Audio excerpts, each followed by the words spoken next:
என்னோட பேரு கிரிஜா. நான் 8ஆம் வகுப்பு வரைக்கும் கவர்மெண்ட் ஸ்கூல்ல தான் படித்தேன். அதுக்கப்புறமா அப்பா என்னோட படிப்பை நிறுத்திட்டாரு. மேலே படிக்கிறதுக்கு எவ்வளவோ கேட்டு பார்த்தேன். என்னால் உன்னை படிக்க வைக்க முடியாதுன்னு சொல்லிட்டாரு.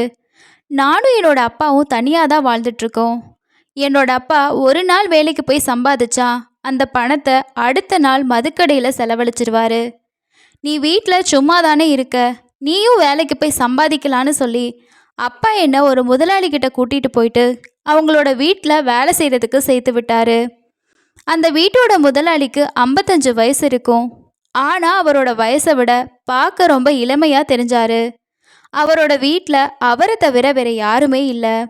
என்னோட அப்பா தினமுமே என்ன அந்த முதலாளியோட வீட்டுக்கு கூட்டிகிட்டு வந்து விட்டுட்டு போவார். வேலை முடிஞ்சதுக்கப்புறமா சாயந்தரம் வந்து கூட்டிகிட்டு போவார். இப்படி தான் தொடர்ந்து போய்கிட்டே இருந்துச்சு. இன்னைக்கு ஈவினிங் அப்பா என்னை கூட்டிகிட்டு போக வரவே இல்லை. நான் ரொம்ப நேரமாக அப்பாவுக்காக வாசல்லையே காத்துட்ருந்தேன். நான் வாசலில் நின்றுட்டுருக்கிறத பார்த்த முதலாளி என்னோட பக்கத்தில் வந்து, இன்னைக்கு உன்னோட அப்பா வரமாட்டாருன்னு நினைக்கிறேன், அதனால் நீ அவருக்காக காத்திருக்கிறதுக்கு பதிலாக வீட்டுக்குள்ளே வான்னு சொன்னார். அவர் சொன்னதை கேட்டு நானும் அவரோட வீட்டுக்குள்ளே போனேன். என்னோட முதலாளி சாப்பிட்ற நேரம் அது. அதனால் அவர் என்ன சொன்னாருன்னா, வா நீயும் என் கூட சேர்ந்து சாப்பிடுன்னு சொன்னார். நாங்கள் 2 பேரும் சாப்பிட உட்காந்தோம். சாப்பிட்டதுக்கப்புறமா நைட்டு அவர் தன்னோட ரூமில் என்னை தூங்க வர சொல்லி சொன்னார். எனக்கு அங்கே போக ஒரு மாதிரி இருந்துச்சு. அதனால் நான் வரலன்னு சொல்லிட்டு ஹாலில் இருக்க சோஃபாலேயே படுத்துக்கிட்டேன். அடுத்த நாள் காலையில் முதலாளிக்கிட்ட என்னோட அப்பாவுக்கு ஃபோன் பண்ணி வர சொல்லுங்கன்னு சொன்னேன். அவர் உடனே என்னோட முன்னாடியே ஃபோன் எடுத்து கால் பண்ணார். ஆனால் அப்பா ஃபோனை எடுக்கவே இல்லை. ஒரு அப்பாவால் எப்படி இப்படி பொறுப்பு இல்லாமல் இருக்க முடியும்? தன்னோட இந்த இளமையான மகளை 55 வயசான ஒரு நபர் கூட தனியாக வீட்டில் எப்படி விட்டுட்டு போக முடிஞ்சுது? ஈவினிங் முதலாளிக்கிட்ட கெஞ்சு என்னோட வீட்டுக்கு கூட்டிகிட்டு போக சொல்லி சொன்னேன். வீட்டுக்கு வந்து பார்த்தா எங்கள் வீட்டில் பூட்டு போட்டிருந்துச்சு. அப்பா எங்கே போனார்னு எனக்கு தெரியல. அதனால் எனக்கு விருப்பம் இல்லாமையே திரும்பவும் நான் அந்த முதலாளி வீட்டுக்கே போக வேண்டியதாயிருச்சு. கண்ணிமைக்கிற நேரத்தில் 15 நாட்கள் கடந்துருச்சு. ஆனால் அப்பா என்னை கூட்டிகிட்டு போக வரவே இல்லை. ஒரு நாள் முதலாளி என்னை மார்க்கெட்டுக்கு கூட்டிகிட்டு போனார். அங்கே அவர் எனக்கு தேவையான நிறைய விஷயங்களை வாங்கி கொடுத்தாரு. அது மட்டும் இல்லாமல் துணிக்கடைக்கு கூட்டிகிட்டு போயிட்டு எனக்கு தேவையான புதிய ட்ரெஸ் எல்லாத்தையுமே வாங்கி கொடுத்தாரு. வீட்டுக்கு வந்ததுக்கப்புறமா ஓனர் என்கிட்ட, இந்த ட்ரெஸ் எல்லாம் எதுக்காக உனக்கு வாங்கணும்னு தெரியுமா? நீ நாளையிலேருந்து ஸ்கூலுக்கு போகணும்னு சொன்னார். ஓனர் எனக்கு ஒரு பெரிய உதவி செஞ்சதா அந்த நேரத்தில் நான் ஃபீல் பண்ண ஆரம்பித்தேன். நான் படிக்க ஆசைப்பட்டேன். ஆனால் என்கிட்ட பணம் இல்லாததுனால படிக்க முடியல. 2வது நாள்லேருந்து நான் தினமும் ஸ்கூலுக்கு போக ஆரம்பித்தேன். ஓனர் என்னை அந்த டவுனில் இருக்கக்கூடிய ஒரு ப்ரைவேட் ஸ்கூலில் சேர்த்து விட்டார். நான் ஸ்கூலுக்கு போக ஆரம்பித்ததுலேருந்து ஓனரோட வீட்டில் இன்னொரு வேலைக்காரனை வேலைக்கு வச்சாரு. அவன் வீட்டில் இருக்க எல்லா வேலையும் செஞ்சுட்டு அங்கேயே தங்கிட்டு இருந்தான். இந்த சந்தோஷமான வாழ்க்கையை பற்றி நான் கனவுல கூட நினச்சி பார்த்ததே இல்லை. ஆனால் என்னோட ஓனர் எனக்காக இதையெல்லாம் ஏன் செய்கிறாருன்னு நான் ஒரு நாளுமே யோசிச்சதில்லை. இதுக்கு பின்னாடி இருக்கக்கூடிய ரகசியம் விரைவில் எனக்கு தெரிய வர இருந்துச்சு. அதை பற்றி எனக்கு கொஞ்சம் கூட பயமே இல்லை. கண்ணிமைக்கிற நேரத்தில் 6 மாதம் ஓடி போச்சு. இப்போ நான் இன்னும் அழகாகவும் இளமையாகவும் தெரிஞ்சேன். வீட்டு வேலைக்காரன் தினமுமே இரவு தூங்குறதுக்கு முன்னாடி எனக்கு பால் கொண்டு வந்து என்னோட ரூமில் கொடுப்பான். இதெல்லாம் என்னோட முதலாளியோட உத்தரவினால தான் நடந்துட்டு இருந்துச்சு.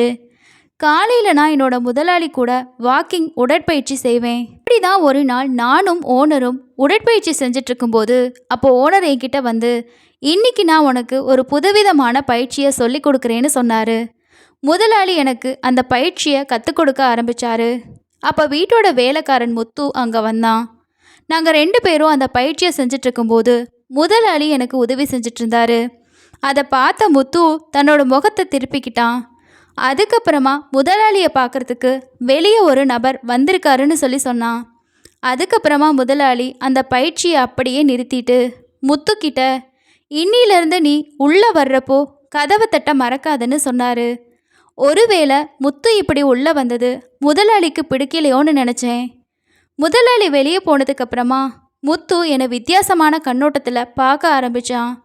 ஆனால் நான் அதை பெருசாக எடுத்துக்கவே இல்லை. அதுக்கப்புறம் எப்பவும் போல் என்னோடய ரூமுக்கு போயிட்டு குளித்து ஃப்ரெஷ்அப் ஆகிட்டு நான் ஸ்கூலுக்கு கிளம்பிட்டேன். ஈவினிங் நான் நேரத்துக்கு வீட்டுக்கு வந்துட்டேன். அந்த வீட்டில் நான் மட்டும்தான் ஒரு பெண்ணாக இருக்கேன். முதலாளி எனக்கு ஒரு அழகான ட்ரெஸ்ஸை கொண்டு வந்து கொடுத்து, அவர் இந்த ட்ரெஸ்ஸை போட்டுக்கிட்டு தயாராகிரு, இன்றைக்கி நாம் வெளியே ஒரு பார்ட்டிக்கு போகணும்னு சொன்னார். நான் அந்த ட்ரெஸ்ஸை போட்டு என்னை இன்னுமுமே அழகாக்கிக்கிட்டு வெளியில் வந்தேன். நான் தயாராகி வெளியே வந்தப்போ முதலாளி என்னை ஒரு வித்தியாசமான கண்ணோட்டத்தில் பார்த்தாரு. அவரோட முகத்தில் இருந்த புன்னகை அவர் மனசில் என்ன ஓடுது அப்படிங்கிறத எனக்கு தெளிவாக காட்டுச்சு. என்னோட முதலாளி கோட் சூட் போட்டிருந்தாரு. இந்த வயசுலையும் அவர் ரொம்பவே இளமையாக இருந்தார். ஆனால் இன்னைக்கு அவரோட முகத்தில் ஒரு வித்தியாசமான பொலிவு தெரிஞ்சுது. 2 பேரும் கையை பிடிச்சிக்கிட்டு அந்த விருந்துக்கு கிளம்பணும். அந்த பார்ட்டியில் அவர் என்ன தன்னோட நண்பர்களுக்கு அறிமுகப்படுத்தினார். ஓனர் தன்னோட நண்பர்கள் கூட நின்று பேசிக்கிட்டு இருந்தார். கொஞ்ச நேரம் கழித்து என்னோட ஓனரோட ஒரு ஃப்ரெண்டு என்னோட பக்கத்தில் வந்து என்னை பார்க்க ஆரம்பித்தாங்க. அதுக்கப்புறமா என்கிட்ட, உன்னோட முதலாளிக்கு நிறைய புத்தி இருக்குது, உன்ன மாதிரி ஒரு பெண்ணை ஆயிரக்கணக்கான ரூபாய் செலவழித்தாலும் வெளியே கிடைக்க மாட்டா. என்னோட முதலாளியோட நண்பரோட இந்த பேச்சை கேட்டு எனக்கு அந்த நபர் மேலே ரொம்பவே கோவம் வந்துச்சு. நான் அவர்கிட்ட உங்கள் வாயை மூடுங்கன்னு சொன்னேன். அதுக்கப்புறம் அந்த நபர் என்னோட பேச்சை கேட்டு கோபப்படாமல் எனக்கு ஜூஸ் கொடுக்க ஆரம்பித்தார். நான் ஜூஸை வாங்க மறுத்துட்டேன். ஆனால் அவர் மன்னிக்கணும்னு சொல்லி திரும்பவும் அந்த ஜூஸை என்கிட்ட கொடுத்தாரு. அதுக்கப்புறம் நான் அந்த ஜூஸை குடிக்க ஆரம்பித்தேன். ஜூஸ் குடித்ததுக்கப்புறமா எனக்கு மயக்கம் வந்துடுச்சு. அங்கே இருந்த மேசை மேலே தலையை வச்சு அப்படியே தூங்கிட்டேன். அடுத்த நாள் காலையில் நான் எழும்பினப்போ என்னோட முதலாளியோட ரூமில் தான் நான் இருந்தேன். நான் எழும்பி படுக்கையில் உட்காந்தேன். அதுக்கப்புறமா முத்து ரூமுக்கு காலை உணவை கொண்டு வந்தான். இது எனக்கு முன்னாடி நடந்ததே இல்லை. அவன் இன்னும் என்னை சந்தேக கண்ணோட பார்க்க ஆரம்பித்தான். நான் அவன்கிட்ட பேச போகிறப்போ ஓனர் ரூம்குள்ளே வந்துட்டார். அவர் என்கிட்ட நீ நல்லா இருக்கியான்னு கேட்டார். அப்போ நான் அவர்கிட்ட என்னோட தலை ரொம்பவே கனமாக இருக்குன்னு சொன்னேன். அதுக்கு அவர் சொன்னார், நேற்று நைட்டு நீ பார்ட்டியில் ஜூஸ்க்கு பதிலாக தவறுதலாக ட்ரிங்க்ஸை குடிச்சிட்ட, அதனால தான் உன்னோட தலை இப்படி கனமாக இருக்குது. டேப்லெட் போட்டால் சரியாக போயிடும்னு சொல்லி எனக்கு ஒரு மாத்திரையை எடுத்து கொண்டு வந்து கொடுத்தாரு. நான் அன்றைக்கி ஸ்கூலுக்கு கூட போகலை. அன்றைக்கி நாள் முழுக்க என்னோடய ரூம்லேயே தூங்கினேன். அதுக்கப்புறம் நைட்டு தூங்கவே முடியலை. ஏன்னா நான் நாள் முழுக்க தூங்கிக்கிட்டே இருந்தேன். இருந்தாலும் நைட்டு என்னோடய ரூமை விளக்க அணைச்சிட்டு பெட்டில் படுத்திருந்தேன். கொஞ்ச நேரம் கழித்து திடீர்னு என்னோடய ரூமுக்கு யாரோ உள்ளே வந்ததா ஒரு ஃபீல் வந்தது. மெதுவாக என்னோட கண்களை திறந்தப்போ என்னோட எதிரில் முதலாளி இருக்கிறத பார்த்தேன். நான் கண்களை மூடி இருக்கிறத பார்த்த அவர் திரும்பவும் அவரோட ரூம்க்கே போயிட்டாரு. அவர் ஏன் அப்படி செஞ்சார்னு எனக்கு அப்போ புரியவே இல்லை. நான் அப்பப்போ என்னோடய அப்பாவை பற்றி அவர்கிட்ட கேட்டுக்கிட்டே இருப்பேன். ஆனால் முதலாளி எப்போவுமே நான் அவரை தேடிக்கிட்டே இருக்கேன்னு தான் சொல்லுவார். இன்றைக்கி நைட்டு நான் முதலாளி என்னோடய ரூமுக்கு வர்றதை பார்த்தேன். அவர் ஏன் ஒவ்வொரு நாளும் என்னோடய ரூமுக்கு வர்றாருன்னு எனக்கு புரியலை. அடுத்த நாள் காலையில் உணவுக்காக டேபிளில் உட்காந்துருந்தப்போ முத்துவும் நானும் மட்டும்தான் வீட்டில் இருந்தோம். நான் ரொம்பவே சோர்வாக இருந்தேன். என்னை பார்த்த முத்து, கிரிஜா, நீங்கள் ரொம்பவே சோர்வாக தெரியுறீங்க. நைட்டு முதலாளி உங்கள் ரூமுக்கு வந்தாரா, அதனால தான் நீங்கள் இவ்வளோ டயர்டாக இருப்பீங்க போலன்னு சொன்னான். நான் அவங்கிட்ட நீ என்ன சொல்ல வர்றேன்னு கேட்டேன். நான் இவ்வளவு சொன்னதும் முத்து என்னை மன்னிச்சிருங்க, தவறுதலாக என்னோடய வாயிலிருந்து இந்த வார்த்தை வந்துருச்சுன்னு சொன்னான். முத்து என்கிட்ட எதையோ சொல்ல விரும்புகிறான்னு எனக்கு தோணுச்சு. இன்றைக்கி நான் என்னோடய அப்பாவுக்காக ஒரு வாழ்த்து அட்டையை தயார் செஞ்சுருந்தேன். ஏன்னா இன்றைக்கி என்னோடய அப்பாவோட பிறந்த நாள். அப்பாவோட நினைவாக நான் சரியாக கூட சாப்பிடவே இல்லை.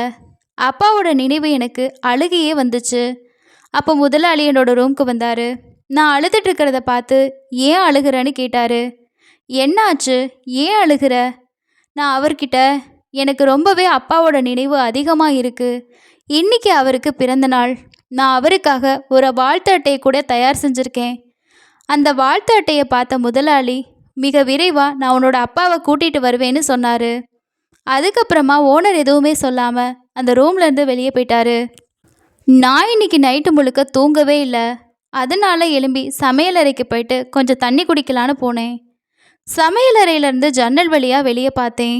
அங்கே என்னோட முதலாளி தன்னோட உடலில் ஒரு போர்வையை போர்த்திக்கிட்டு ஒருத்தருக்கு ஒரு கட்டு பணத்தை கொடுத்துட்டு இருந்தாரு.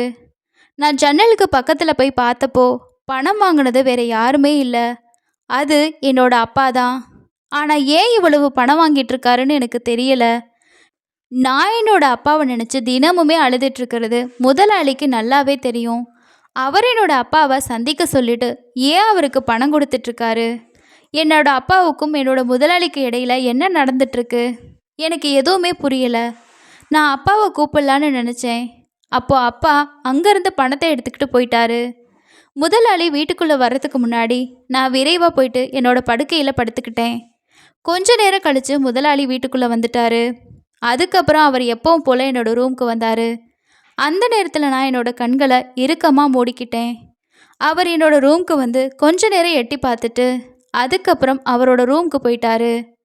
நான் நடுங்க ஆரம்பித்தேன். கடந்த சில மாதங்களாக முதலாளி என் கூட என்ன செஞ்சிட்ருக்காரு? அவர் இனிமையாக பேசி ஏன் என்னை இந்த வீட்டில் தங்க வச்சிருக்காரு? இப்போ எனக்கு முன்னாடி பல கேள்விகள் இருந்தது. காலையில் நான் எழுந்தப்போ என்னோட உடல் காய்ச்சலால் கொதிக்க ஆரம்பிச்சுது. முதலாளி டாக்டரை வீட்டுக்கு வர வச்சு வீட்டிலையே எனக்கு செக்கப் பண்ணாங்க. டாக்டர் எனக்கு சில மருந்துகளை கொடுத்துட்டு போனார்.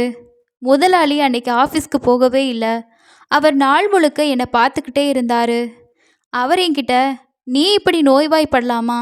எனக்காக நீ சீக்கிரமாக குணமாகணும்னு சொன்னார். முதலாளியோட இந்த பேச்சை கேட்டு நான் ரொம்பவே ஆச்சரியப்பட்டேன். உண்மையிலேயே அவர் என்ன சொல்ல வந்தார்? இதுக்கப்புறம் 4 நாள் கழித்து எனக்கு காய்ச்சல் நல்லாகிருச்சு. நான் நைட்டில் அப்பாவும் முதலாளியும் சந்தித்ததை பார்த்தேன். நான் இது வரைக்கும் முதலாளிக்கிட்ட இதை பற்றி எதுவுமே கேட்கல. ஏன்னா நான் அவர்கிட்ட உண்மையாக இருக்க விரும்பினேன். அவர்கிட்ட உண்மையை நான் தெரிஞ்சுக்கணும்னு விருப்பப்பட்டேன். கடந்த சில நாட்களாக என்னோட இரவு தூக்கம் கெட்டு போச்சு. ஒவ்வொரு காலையிலையுமே நான் ரொம்பவே சோர்வாக இருந்தேன். இன்றைக்கி நான் தூங்கும்போது வழக்கம் போல் நள்ளிரவில் என்னோட ரூமோட கதவு திறந்துச்சு. ரூமில் மங்கலான வெளிச்சம்தான் இருந்தது.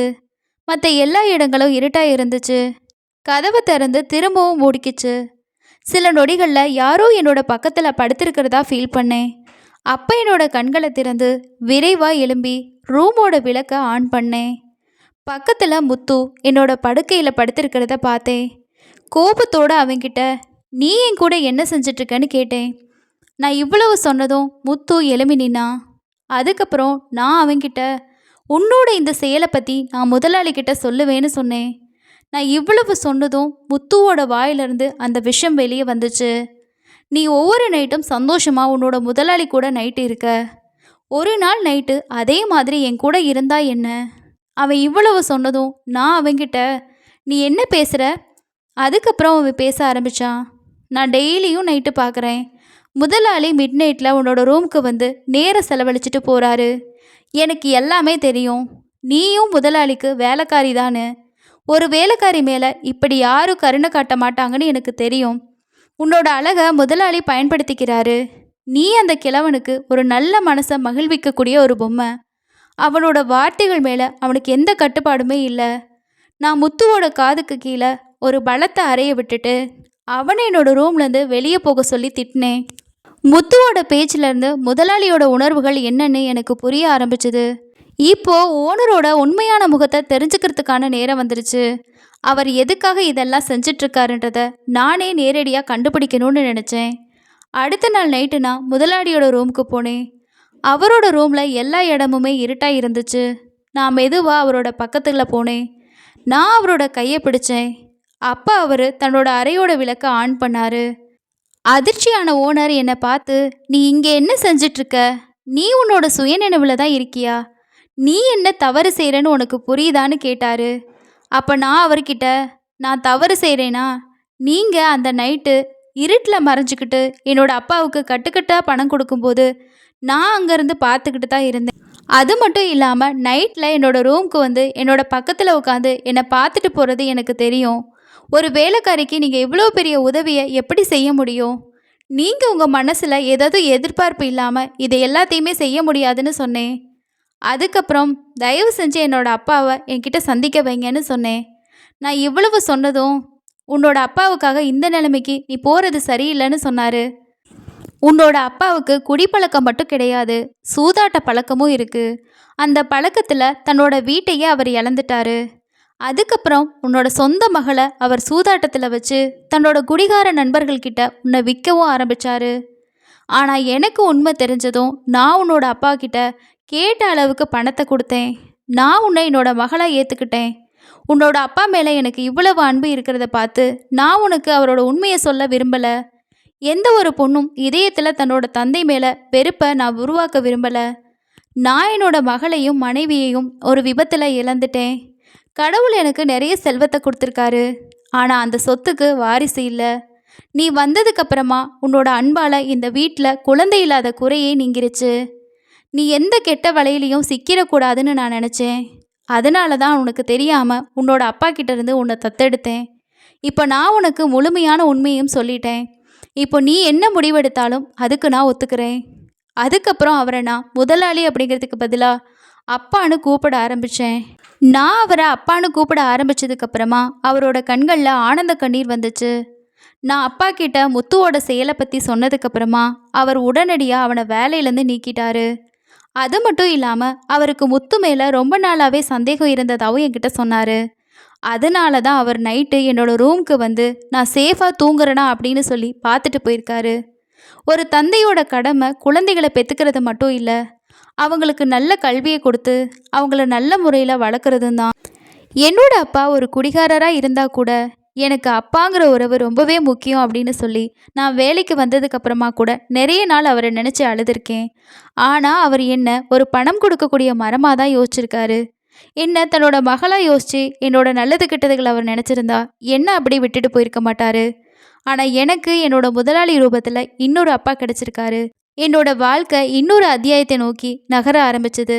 நானும் சந்தோஷமாக வாழ ஆரம்பித்தேன். இந்த கதை பற்றின உங்களோட கருத்துக்களை கீழே இருக்க கமெண்ட் செக்ஷனில் ஷேர் பண்ணுங்கள்.